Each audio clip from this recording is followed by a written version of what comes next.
क्या आपने कभी सोचा है कि एक छोटे गांव या आदिवासी इलाके का बच्चा भी डॉक्टर बन सकता है? छत्तीसगढ़ के कई छात्रों ने इस सपने को सच कर दिखाया है। अब इन्हीं होनहार छात्रों से मुख्यमंत्री विष्णुदेव साय ने मुलाकात की है और उन्हें बड़ा संदेश भी दिया है। आइए जानते हैं पूरी खबर।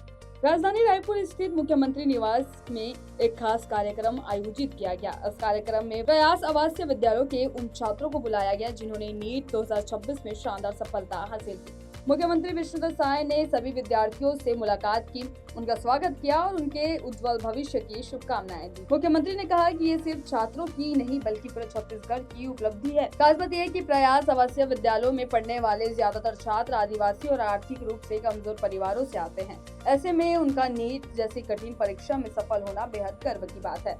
मुख्यमंत्री ने बताया कि फिलहाल प्रदेश में 17 प्रयास आवासीय विद्यालय संचालित किए जा रहे हैं। इन स्कूलों का मतलब दूर दराज गरीब परिवारों के प्रभावशाली बच्चों को बेहतर शिक्षा और प्रतियोगी परीक्षाओं के लिए तैयार करना है।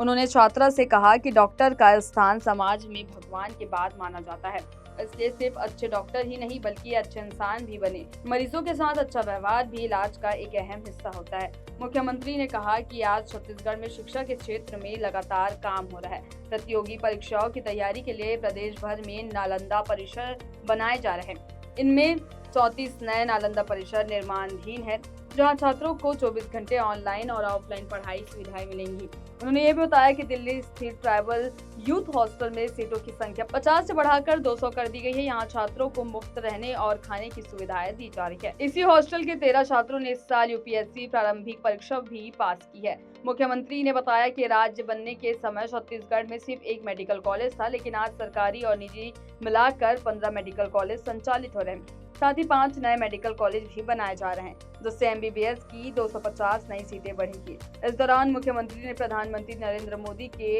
नशा मुक्त युवा विकसित भारत अभियान का भी जिक्र किया। उन्होंने युवाओं से नशे से दूर रहने और दूसरों को भी इसके प्रति जागरूक करने की अपील की।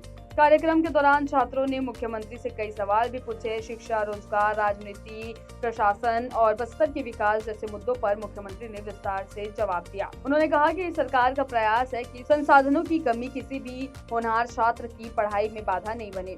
साथ ही उन्होंने भरोसा जताया कि आने वाले समय में सरकारी स्कूल भी निजी स्कूल की तरह आधुनिक और बेहतर बनेगा। मुख्यमंत्री ने ये भी कहा कि नक्सलवाद खत्म होने के बाद बस्तर में पर्यटन और रोजगार के नए अवसर तेजी से बढ़ेंगे, जिससे प्रदेश के युवाओं को बड़ा फायदा मिलेगा। फिलहाल प्रयास आवासीय विद्यालयों के छात्रों की यह सफलता कई युवाओं के लिए प्रेरणा बन गई है। ऐसी बड़ी और भरोसेमंद खबरों के लिए बने रहिएगा IBC 24 डिजिटल के साथ।